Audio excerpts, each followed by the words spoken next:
தூய யோசேப்பு, சூசை, மா பே மரியா என்று மாபெரும் மகிழ்ச்சியூட்டும் திருநாளை கொண்டாடுகின்றோம். அதுதான் இயேசுவின் வளர்ப்பு தந்தையாகிய யோசேப்பின் திருநாள். மார்ச் 19 என்றாலே கடவுள் நமக்கு இந்த தவக்காலமானாலும் கூட மாபெரும் மகிழ்ச்சியூட்டும் ஒரு செய்தியை சொல்கின்றார். அதுதான் சூசையப்பரின் திருநாள். இன்று நாம் தியானிக்க போகும் சிந்தனை சூசை, மா பே மரியா. பொதுவாகவே ஒருவர் தன்னை பற்றி மற்றவர்களிடம் அறிமுகப்படுத்தும் பொழுது அல்லது எழுத்துப்பூர்வமாக கொடுக்கும் பொழுது எப்படி தன்னை அறிமுகப்படுத்திக் கொள்வார்? அவரது பெயரை குறிப்பிடுவார். அதற்கு கீழே தா பே, அதாவது தகப்பனார் பெயர் என்று சொல்லி தன் தகப்பனார் பெயரை எழுதுவார். அல்லது ஆங்கிலத்தில் சொல்லும் பொழுது S by O, son of என்று சொல்லி அவரது பெயரை எழுதுவார்.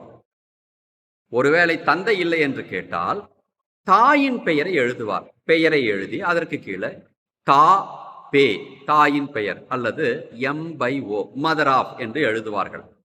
அதுவே மனைவிக்கு சென்று பார்ப்போமே. மனைவி தன்னை பற்றி எழுதும் பொழுது எப்படி எழுதுகின்றார்? தனது பெயரை எழுதுகின்றார். அதற்கு கீழே ஹெச் ஓ, ஹஸ்பண்ட் ஆஃப் என்று சொல்லி கணவர் பெயரை எழுதுகிறார், அல்லது கணவர் பெயர் இன்னது என்று எழுதுகின்றார். யாராவது ஒரு கணவன் இந்த உலகத்தில் தன் பெயரை எழுதிவிட்டு அதற்கு கீழே மா பே, அதாவது மனைவி பெயர் என்று சொல்லி மனைவியின் பெயரை எழுதி தன்னை அறிமுகப்படுத்திக் கொள்கிறாரா? ஆங்கிலத்தில் சொல்ல போனால் ஒய்ஃப் ஆஃப் என்று சொல்லி அல்லது ஹஸ்பண்ட் ஆஃப் என்று சொல்லி தன்னை அறிமுகப்படுத்திக் கொள்கின்றாரா? கணவன் தன் பெயரை குறிப்பிட்டு ஹஸ்பண்ட் ஆஃப் என்று சொல்லி தனது பெயரை மனைவியை சேர்த்து வைத்து சொல்கின்றாரா? ஒரு காலம் இல்லை.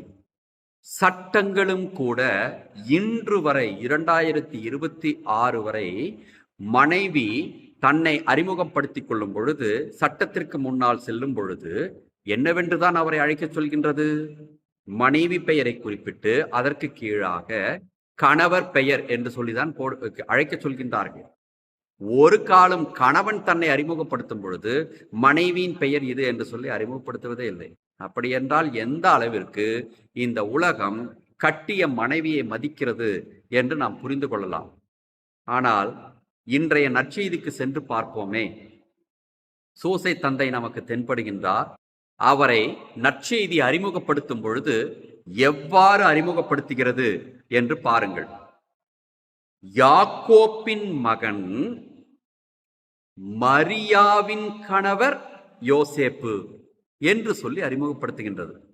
இந்த அடையாளத்தை யோசேப்பு தந்தைக்கு தந்தவர் யார்? கடவுள்தான் அந்த அடையாளத்தை தந்திருக்கின்றார் என்பது பைபிள் நமக்கு கூறக்கூடிய செய்தி. இந்த அடையாளத்தை சூசை தந்தை ஏற்றுக்கொண்டாரா என்றால், சூசை விழித்தெழுந்து தன் மனைவி மரியாளை ஏற்றுக்கொண்டார் என்று சொல்லும் பொழுது மனைவியை மட்டும் ஏற்றுக்கொள்ளவில்லை, கடவுள் அவருக்கு தந்த பட்டத்தையும் ஏற்றுக்கொள்கின்றார். எந்த பட்டத்தை? மரியாளின் கணவர் யோசேப்பு என்ற ஒரு பட்டத்தையும் அவர் ஏற்றுக்கொண்டார். இதற்கு எப்பேற்பட்ட ஒரு மனப்பான்மை வர வேண்டும்? கடவுள் சொன்னாலும் கூட கடவுள் பேச்சை நாம் கேட்டு நடக்கின்றவர்களா? ஆதி பெற்றோர்கள் கடவுள் பேச்சை கேட்டு நடந்தார்களா? கடவுள் சொல்லிவிட்டாரே என்று கீழ்ப்படிந்தார்களா? இல்லை. ஆனால் சூசை தந்தையை பாருங்கள். அந்த காலத்தில் எல்லாம் யூத சமுதாயத்தில் ஆண்கள் தான் மதிக்கப்பட்டார்கள். பெண்களுக்கு எந்த மதிப்புமே கிடையாது. ஆடு மாடுகளுக்கு சமமாகத்தான் அவர்களை வைத்திருந்தார்கள். அவர்களை வாங்கவும் முடியும், விற்கவும் முடியும். அப்பேற்பட்ட சமுதாயத்தில் கடவுள் சொன்னார் என்ற ஒரு வார்த்தைக்காக மரியாளின் கணவர் யோசேப்பு என்ற ஒரு பட்டத்தை மனமுவந்து கடவுளிடமிருந்து ஏற்றுக்கொண்டார் என்பதை பார்க்கின்றோம். அப்படி என்றால் சூசை தந்தை நமக்கு சொல்லித் தருவது என்ன? பெண்மையை எப்படி நீங்கள் மதிக்க வேண்டும் என்று கடவுள் எனக்கு சொல்லித் தந்தார். அதையே நானும் உங்களுக்கு சொல்லித் தருகின்றேன். நான் எப்படி என் மனைவி மரியாளை மதித்து அவளை ஏற்றுக்கொண்டு அவளின் கணவன் நான் என்று ஈகோ பார்க்காமல், எனது அகந்தையை பார்க்காமல் ஏற்றுக்கொண்டேனோ, அதே போன்று கணவராக இருக்கக்கூடிய ஒவ்வொரு மனிதனுமே உன் மனைவியை ஏற்றுக்கொள்ள வேண்டும் என்று சொல்கின்றார். கணவன் மனைவி இடையே எந்த ஒரு உயர்ந்தவன் தாழ்ந்தவன் என்ற ஒரு எண்ண பாகுபாடும் வரவே கூடாது. அப்படி பாகுபாடு வந்தால் நிச்சயமாக நீங்கள் என் பிள்ளைகள் என்று சொல்லிக்கொள்ள நான் சங்கோஜப்படுவேன் என்று சூசை தந்தை சொல்கின்றார். ஏனென்றால் அவரின் கணவன் நான் என்று நான் சொல்லிக் கொண்டதைப் போல எந்த கணவனாவது அவரின் கணவன் நான் என்று சொல்கின்றார்களோ, அந்த மனைவியின் கணவன் நான் என்று சொல்கின்றார்களோ, அவர்களே எனக்கேற்ற பிள்ளைகள் என்று சூசை தந்தை சொல்கின்றார்.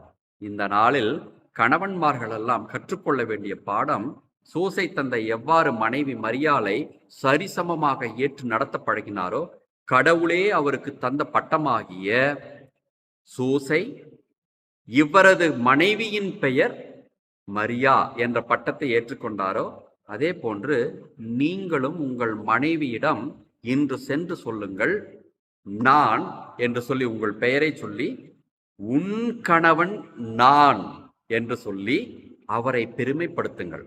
இந்த பெண்ணின் கணவன் நான் என்று சொல்லி உங்கள் மனைவியை பெருமைப்படுத்துங்கள். அதுதான் சூசைய பெருவிழாவில் இன்று அவருக்கு சேர்க்கக்கூடிய புகழாக அமையும்.